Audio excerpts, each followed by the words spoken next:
Message de la transition civile du Mali en exil sur les invectives via réseaux sociaux contre la très respectable Aïssata Bari, dite princesse de Nioro, et sur les accusations graves, infondées portées par la junte malienne contre la République sœur et amie de Côte d'Ivoire. Chers compatriotes, étant à distance, nous restons de cœur avec le peuple frère de la République sœur et amie de la Côte d'Ivoire. C'est toujours avec intérêt,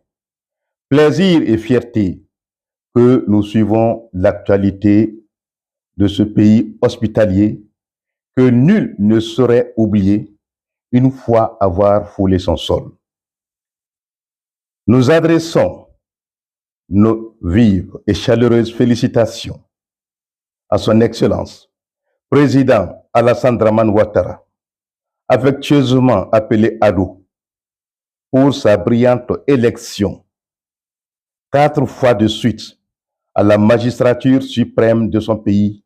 avec un taux très élogieux avoisinant les 90%. C'est la preuve qu'il est en phase et en harmonie avec son peuple, reconnaissant son mérite, ses efforts et son engagement pour le plus grand bonheur des populations ivoiriennes. Nous lui souhaitons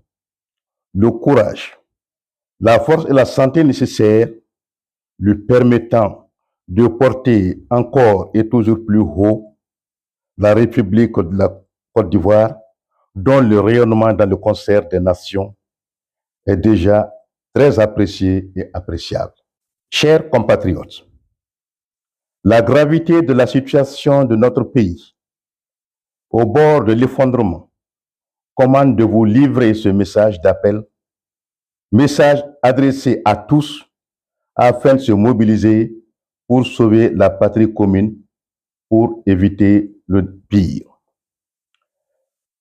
Nul ne saurait nier que notre pays vit mal, que les populations souffrent inutilement, sans espoir sous cette junte,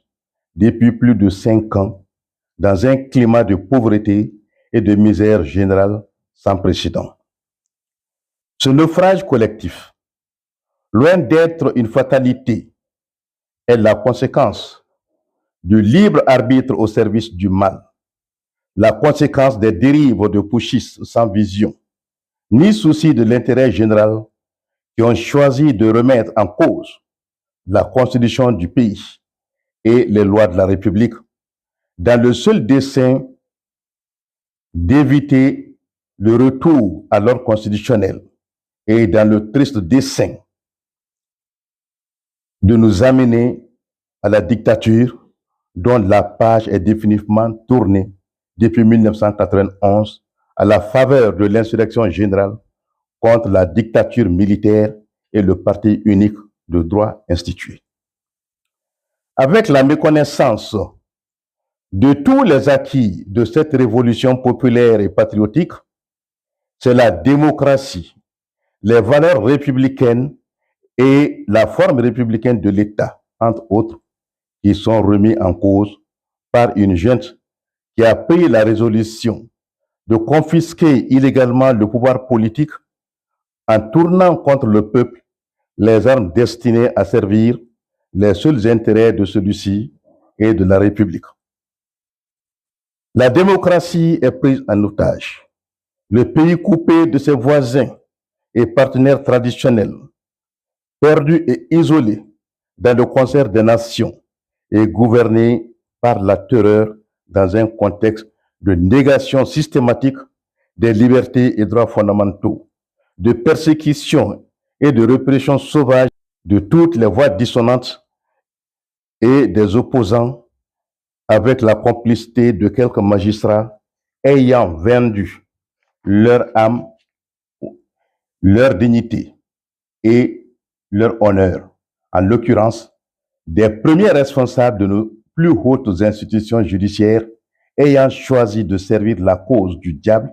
plutôt que celle du peuple au nom duquel ils rendent pourtant la justice. Les populations vivent le calvaire des arrestations arbitraires et de l'insécurité juridique quasi permanente. Les citoyens valeureux ou respectables, voire les démocrates, qui ne savent plus à quel sein se vouer, sont de plus en plus désemparés et plongés dans le cauchemar, méditant sur le choix, partir, fuir ou rester dans un pays devenu méconnaissable avec des dirigeants devenus le bourreau des populations et des citoyens. Le danger public pour le peuple, le problème de la nation est le seul obstacle majeur, sérieux, à l'unité et la réconciliation nationale. Chers compatriotes, fiers et dignes héritiers des auteurs de la charte de Kourkanfouga ou charte du Mandi, ou encore des manuscrits de Tombouctou, notre pays est régi par une constitution et des lois dont le respect s'impose à tous et aux gouvernants en premier lieu. À ce sujet, la constitution de 1992, dans laquelle le pays se retrouve, est sans équivoque, quoique torturée à dessein en 2023 par des bricolages rétrogrades. Si la junte était disqualifiée à remettre en cause une seule disposition de la Constitution de 1991, 92 du moins, aucun intérêt général ne commandait un texte impopulaire taillé sur mesure sans commune mesure avec une constitution.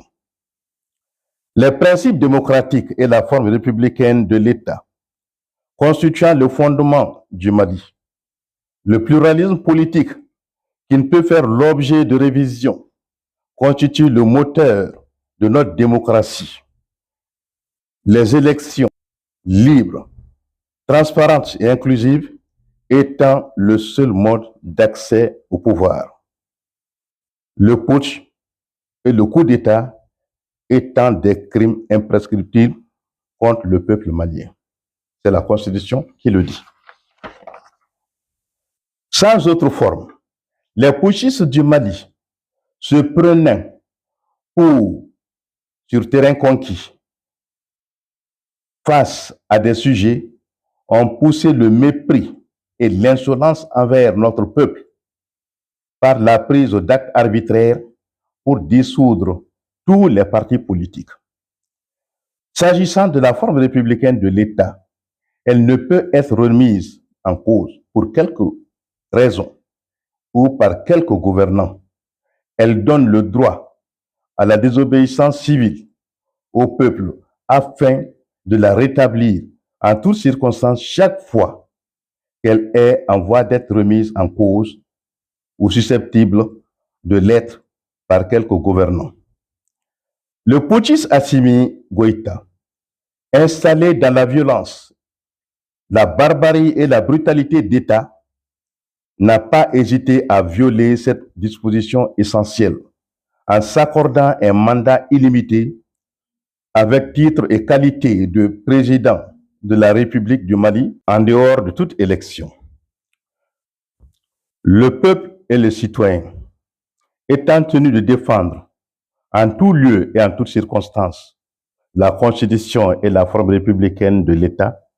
aucun démocrate convaincu ne devrait être indifférent à ces dérives autoritaires des putschistes. C'est l'exercice de ce droit, voire le droit de défendre la Constitution et la forme républicaine de l'État, qui se trouve actuellement interdit sur le sol malien par la junte et ses magistrats au risque de tomber sous le coup des poursuites pénales abusives et fantaisistes pour tentative de coup d'État, de déstabilisation du régime illégal très contesté de la junte, de troubles à l'ordre public, d'atteinte au crédit de l'État, d'opposition à l'autorité légitime, voire d'hostilité au pouvoir de la junte, entre autres. Chers compatriotes, c'est le lieu de saluer le courage, la persévérance, le patriotisme, l'engagement démocratique de notre brave sœur, jeune homme Aïssata Bari, dite princesse de Nyoro. Après avoir élevé la voix étant au pays contre tout ce que le monde connaît comme inacceptable, elle a décidé de poursuivre son combat en dehors du Mali, ce qui est aussi admis par notre Constitution, laquelle doit être défendue en tout lieu et en toutes circonstances. Face à l'impossibilité pour les populations civiles aux mains nues de s'exprimer sur les questions d'intérêt national, elle a fait le choix de se joindre à tout autre groupement de patriotes pour parler de la situation préoccupante du Mali afin de sauver la République et ses valeurs qui sont en péril. C'est à ce titre qu'elle est en rapport avec des responsables du Front de libération de l'Azawad qui restent des patriotes, des Maliens à part entière, tenus comme tous de défendre la constitution du pays, au respect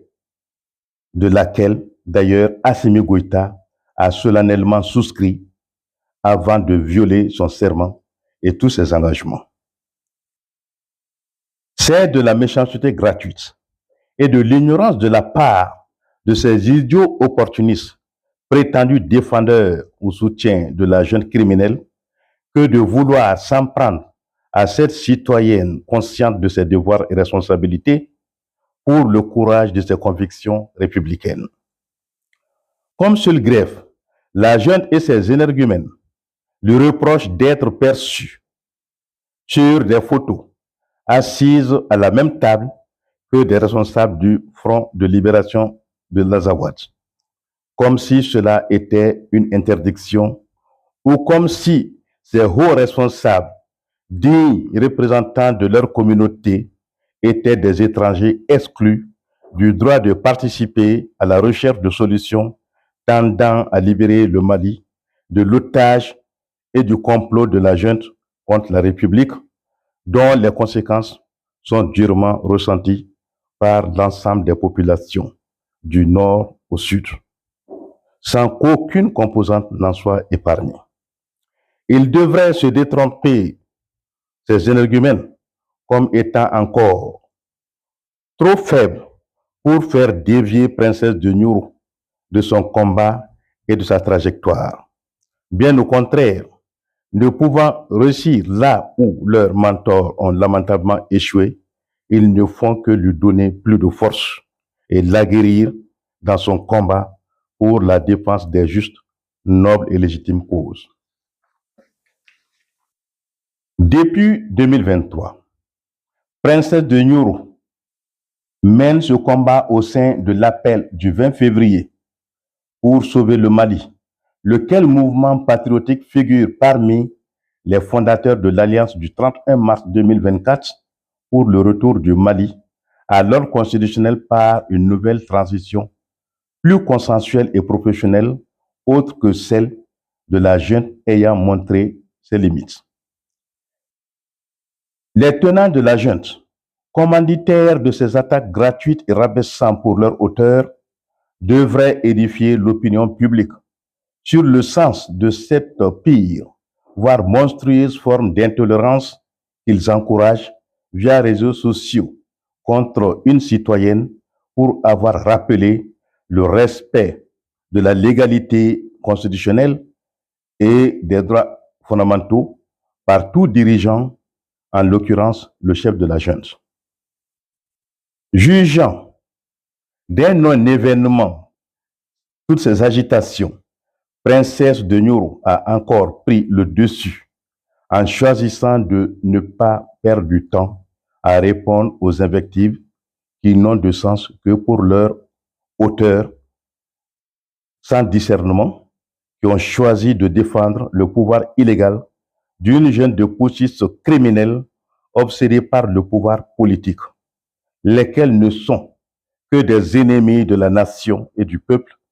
en tant que des fossoyeurs de notre démocratie, acquise au prix de sacrifices, de vrais traîtres de la nation devant rendre compte au peuple. Sur les accusations graves de complicité de terrorisme portées à la légère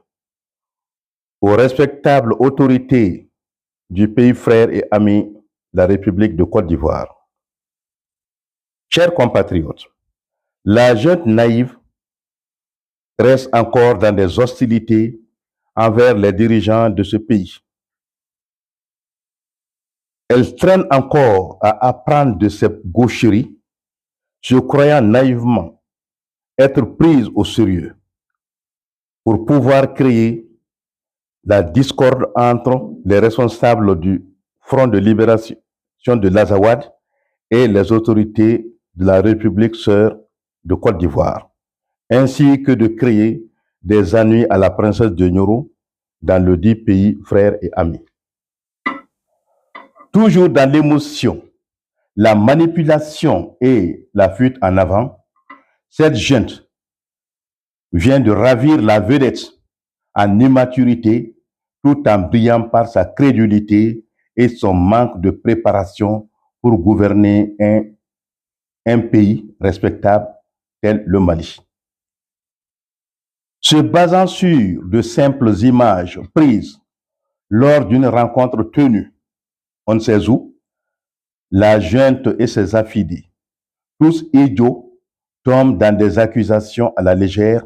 contre la Côte d'Ivoire d'être le refuge des groupes terroristes et les autorités ivoiriennes d'être les premiers complices des chefs terroristes contre les États du Sahel en vue de déstabiliser une certaine alliance de quelques régimes issus de putsch et coups d'État. Toutes choses pourtant interdites par toute organisation communautaire respectable telle la CEDEAO, dont le président Alassane Ouattara est justement un des premiers responsables, un des mieux écoutés et très respectés en Afrique, dans le concert des nations et de par le monde. Les populations maliennes qui n'ont jamais été consultées par rapport au retrait du Mali de l'organisation communautaire ne cessent de désapprouver ce choix très maladroit et illégal, tout en affichant leur appartenance à la CEDEAO, plus structurée et stable, plus orientée vers le développement et la prospérité de ces populations.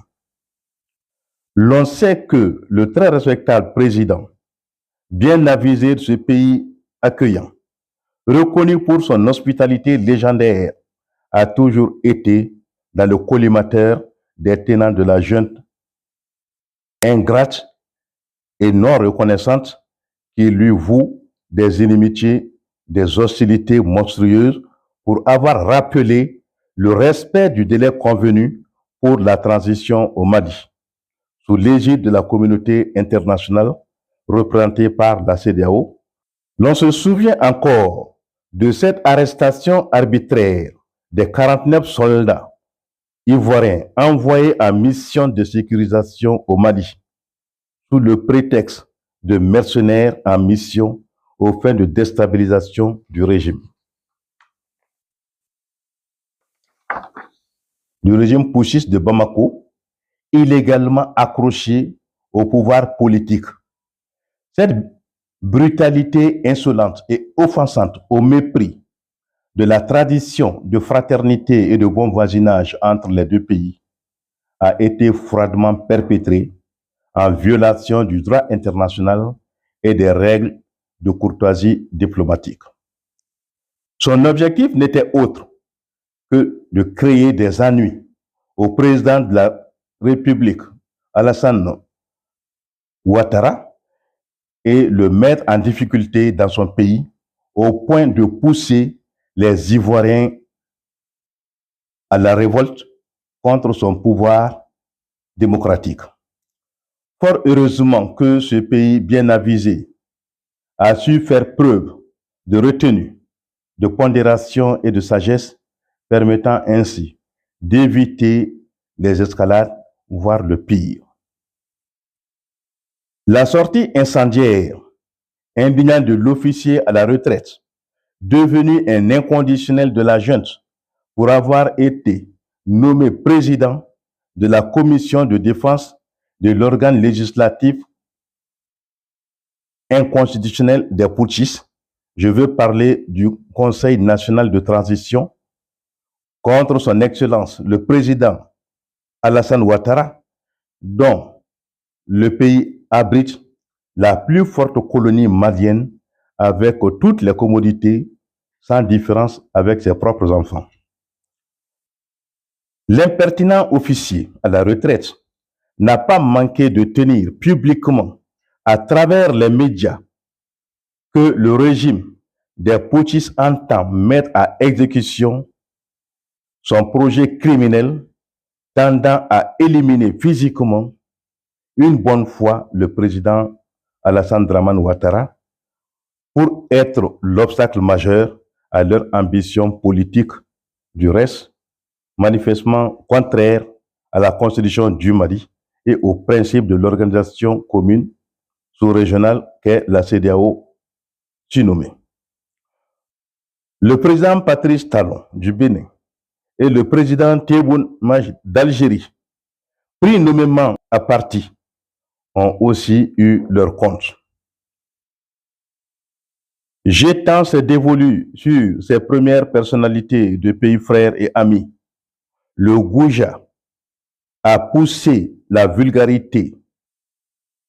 jusqu'à prendre le démon Assimi de Messie libérateur du Mali, auquel démon il entend dédier le reste de son existence, se disant prêt à tout, selon ses propres termes, pour défendre le régime dictatorial illégal imposé au peuple malien par les putschistes. Contrairement à la junte, qui a applaudi ses propos dangereux de nature criminelle et la sortie scandaleuse,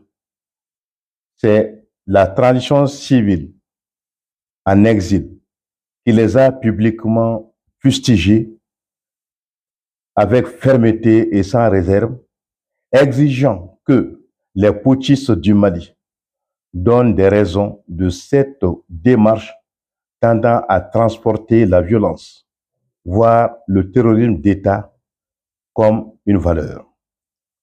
Vouloir se blanchir auprès de la Côte d'Ivoire en faisant fi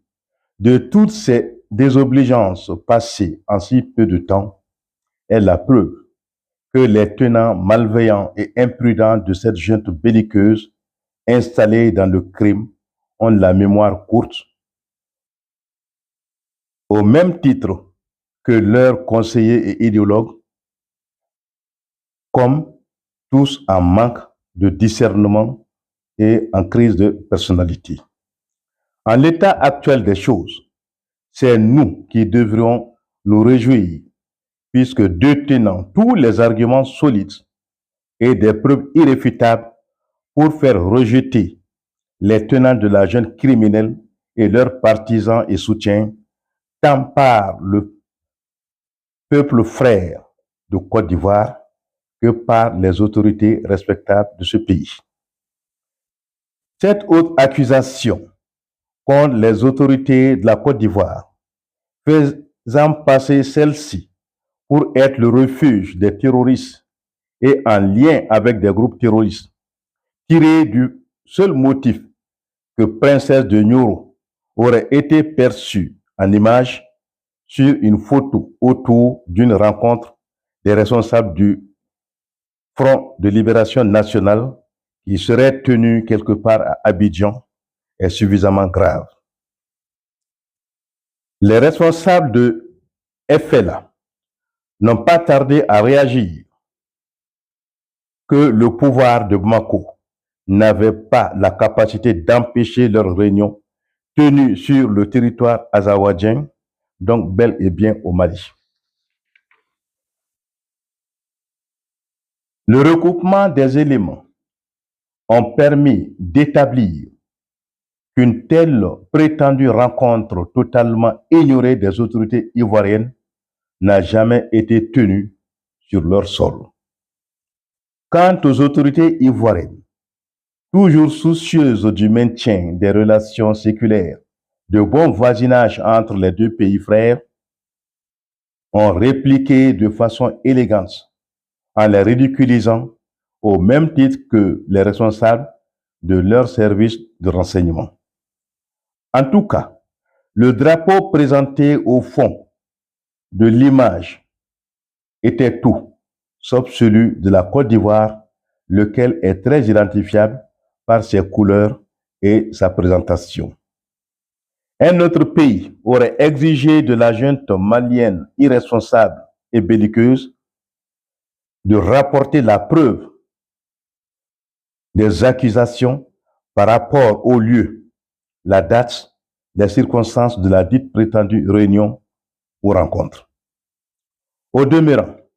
jouissant du statut des mouvements réguliers, jouissant d'une reconnaissance internationale comme libre de mener ses activités dans tout État membre de l'ONU, des activités régulières n'ont pas, pour quelle autre raison, la Côte d'Ivoire refuserait à ses responsables de se retrouver sur son sol, à l'instar de tout autre mouvement régulier se conformant à ses lois et exigences. Quand la princesse Diogno, reconnue pour la défense des justes causes, elle est libre de s'associer avec quelques citoyens ou entités patriotiques de son choix pour les besoins du combat salutaire pour le Mali, en vue du rétablissement de la légalité et le retour du Mali à l'ordre constitutionnel. Plus qu'un droit, ceci est un devoir que la constitution malienne impose tant au plan individuel que collectif, en tout lieu et en toutes circonstances. Comme tel, ce droit et ce devoir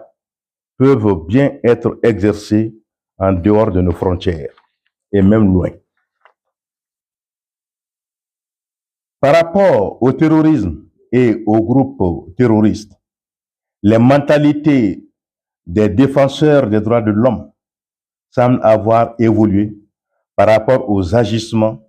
des groupes armés d'autodéfense évoluant sur le territoire du Mali,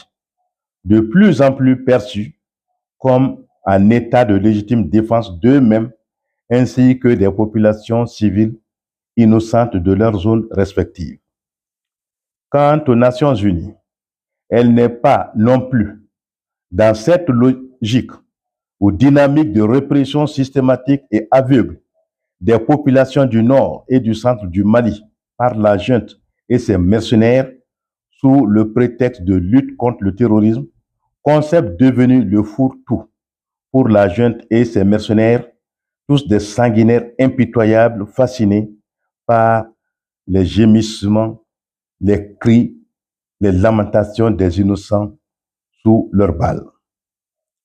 L'Organisation des Nations Unies a définitivement tranché concernant le Front de libération de l'Azawad, en reconnaissant que ce mouvement composé uniquement de patriotes maliens ne saurait être considéré de groupe terroriste ou d'organisation criminelle, parce que poursuivant un objectif noble, digne de respect, les causes qu'il défend étant juste également légitimes, dignes d'être protégées comme n'ayant rien de contraire à la morale et au droit international. Reconnaissant que ce mouvement n'aspire qu'au bien-être et à l'épanouissement des paisibles populations innocentes de leur zone, en proie à la barbarie et cruauté de la junte sur fond de stigmatisation sous le prétexte d'une lutte antiterroriste, elle estime que c'est une erreur que la considérer comme un groupe terroriste. Continuer encore de traiter les responsables de ce grand mouvement, le FLA, comme étant en position de légitime défense de terroristes procède d'une part de l'offense et de la provocation à leur endroit, et d'autre part, de la défiance, du mépris et de l'insolence des putschistes du Mali envers l'Organisation des Nations Unies. Désormais acteur incontournable dans l'équilibre des régions du Nord, son rôle est unanimement reconnu comme crucial au processus de retour à une paix durable, au renforcement de la cohésion sociale ainsi que de l'unité nationale. Quant au groupe djihadiste armé autodéfense, ils rejettent l'étiquette de terroriste et justifient leur opération comme étant en réaction aux expéditions punitives, voire meurtrières, sans discernement à dessein, de les anéantir, ainsi que des populations civiles innocentes de leur zone d'établissement sur fond de stigmatisation au prétexte de la lutte antiterroriste. Aussi, ils rejettent d'être pris à la légère de terroristes par la junte en étant eux-mêmes les premières victimes des atrocités des putschistes et de leurs mercenaires prêts à les abattre partout où ils se trouvent. Il reste des citoyens maliens à part entière, en proie à la persécution de la junte installée dans le crime et fascinée par la barbarie et le cannibalisme véhiculés par la haine du prochain, tenant à leur apparence, au mode de vie ou de leur compréhension de la pratique de l'islam. Et ces djihadistes ont toujours eu le mérite de soutenir que cette religion, l'islam, reste une religion de paix et de tolérance. Pour dire que ces djihadistes sont plus évolués que ces criminels de la junte. Ils ont par ailleurs rassuré l'opinion publique par la voix de leur porte-parole Bina Diarra, devenue une célébrité nationale, voire supranationale, que leur opération, loin d'être dirigée contre des populations civiles innocentes, que seuls les putschistes et leurs mercenaires sanguinaires sont leurs cibles, ainsi que les populations civiles qui acceptent de défendre leur cause immorale et criminelle. Ils se fixent pour objectif premier de faire dégager la junte criminelle des commandes du pays en mettant définitivement fin à leur règne de terreur pour le plus bien du peuple et de l'ensemble des populations. Ils se disent déterminés à mettre un terme aux cruautés en termes de barbarie humaine conçues et dictées au plus haut niveau de la junte militaire, toute chose devenue le seul programme de cette junte et dont leurs ressortissants sont l'objet sur fond de stigmatisation. Bénéficiant aujourd'hui d'une forte adhésion des populations de leur zone, ces djihadistes sont, à l'instar du FLA, incontournables dans l'équilibre des forces. Ce sont eux qui ont le contrôle effectif sur une bonne partie des régions du centre et du sud du pays. La circulation des véhicules à travers le pays, l'entrée des camions citernes transportant les hydrocarbures en destination du pays est tributaire de leur volonté. Ce sont eux qui décident les pénuries ou l'approvisionnement du pays en ce produit vital. Le maintien de l'embargo sur les produits pétroliers et sa levée sont décidés par eux seuls. C'est aussi avec leur aval que les bus de transport peuvent circuler librement, sans risque ou danger pour les chauffeurs et passagers, tant entre les grandes villes du pays qu'entre le pays et ses voisins, avec bien évidemment le respect strict et à la lettre de leurs consignes et exigences. Refusant l'étiquette de terroriste, nos frères djihadistes aussi suffisamment responsables et bien avisés, ont démontré que s'il y a des terroristes au Mali, les premiers sont les tenants de la junte criminelle et leurs mercenaires sans foi ni loi engagés pour tuer les populations civiles paisibles, lesquelles forces du mal sèment la terreur et provoquent la désolation partout sur leur passage. Si le Front de libération de l'Azawad, FLA, exerce son autorité et son contrôle effectif sur les régions du Nord, les djihadistes sont devenus les vrais maîtres des régions du centre et du sud. Le seul mot de Bina Diarra, que d'aucuns surnommeraient le vrai président du Mali, est aujourd'hui pris au sérieux par le peuple que les discours verbeux et bouffons de Assimi, voire creux et autres tenants, menteurs et sans scrupules du pouvoir illégal. Au regard des modes opératoires de chacune des trois forces évoluant sur le terrain dans le pays, il ne fait aucun doute que ce sont les pratiques des soldats et des mercenaires dédiés à la junte qui sont les plus proches, voire similaires à celles utilisées par les groupes terroristes durs, tels définis dans la législation malienne et les conventions internationales de référence. Parfois, ces soldats mercenaires nationaux et étrangers se livrent à des cruautés encore plus graves, telles le cannibalisme à ciel ouvert et le trafic immoral d'organes humains. À l'actif de FLA et les djihadistes encore respectueux de la dignité et de la vie humaine, ils ne sont jamais tombés dans des excès tels le cannibalisme, combien horrible, et certaines formes impensables d'exécution sommaire. Ils n'y ont jamais été associés. Le mode opératoire de la junte pour se maintenir illégalement aux commandes de la nation par les armes, avec le recours à des mercenaires étrangers, sans foi ni loi, ne diffère pas de celui du terrorisme tel défini par notre législation et les conventions internationales en la matière. Nous ne pouvons que le regretter en tant que dignes héritiers des rédacteurs de la charte du Mandé, encore appelée charte de Kouroukanfouga d'une part, et d'autre part, auteurs des manuscrits de Tombouctou. Le premier est inscrit au patrimoine culturel immatériel de l'UNESCO en 2008. Quant au second, ils ont été inscrits au patrimoine mondial de l'UNESCO bien avant, à savoir depuis 1988, date à laquelle la ville de Tombouctou elle-même a été inscrite au patrimoine de l'UNESCO.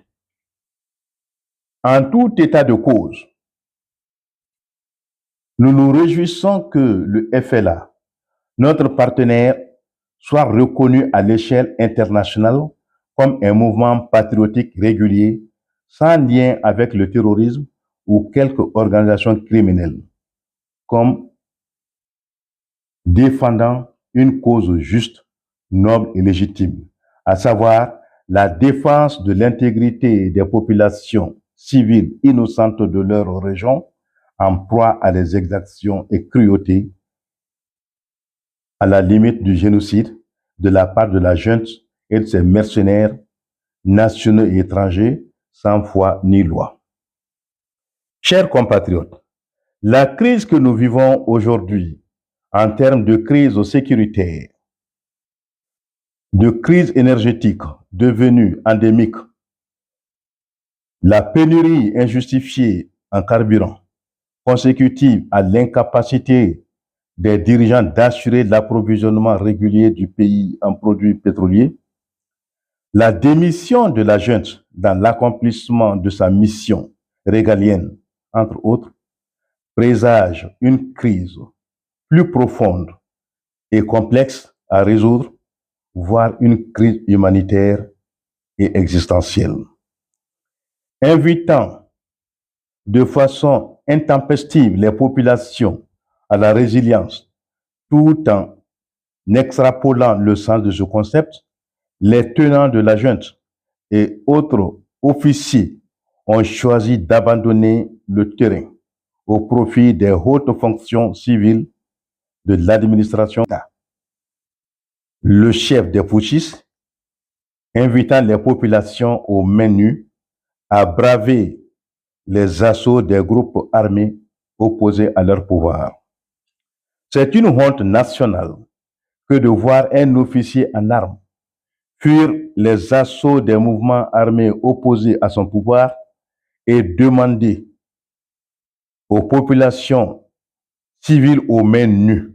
d'avoir le courage de les affronter pour assurer elles-mêmes leur défense.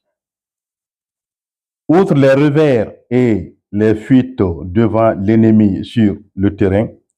cette autre attitude désobligeante, imputable aux tenants de la junte, est très peu honorable pour toute armée digne de ce nom. L'on n'aura pas encore tout vu. Sous cette junte irresponsable et inconsciente. Ce, en termes de bassesse et d'humiliation pour notre peuple, ce, en dépit de propagande, de montée en puissance des femmes. Il est regrettable que tous les actes de lâcheté et les discours du voyou Assimi soient applaudis par les partisans de la junte, lesquels sont à l'image de leurs mentors comme étant des pervers, vides, plats, idiots et sans scrupules. Le peuple et le reste du monde devraient se convaincre et se rendre à l'évidence pour voler au secours du Mali, devenu un danger pour les Maliens, mais aussi pour le reste du monde. Ne disposant plus d'une armée républicaine, encore moins un système judiciaire indépendant, le pays est ensuite libre, le peuple exposé à tous les dangers. Au vu de la situation d'ensemble, c'est une crise humanitaire, voire existentielle, qui se dessine, dont nul ne saurait prévoir les tenants et les aboutissants. Au cas où ces putschistes resteraient encore aux commandes de notre pays, même pour quelques semaines seulement. Nous devons prendre nos responsabilités dès à présent pour éviter le pire et la catastrophe à la nation et à la patrie commune. C'est le désastre à tous les niveaux. Nous y reviendrons encore dans le prochain message qui suivra. Tout naturellement, comme vous le souhaitez, nous y ouvrirons des pans afin de faire un bref survol sur les abus judiciaires, les cruautés des soldats mercenaires sur les populations civiles innocentes, ainsi que les exactions perpétrées sur les citoyens par les services de la sécurité d'État, détournés de sa mission pour en faire un service de répression sauvage des opinions contraires ou peu favorables à la junte. D'ici là,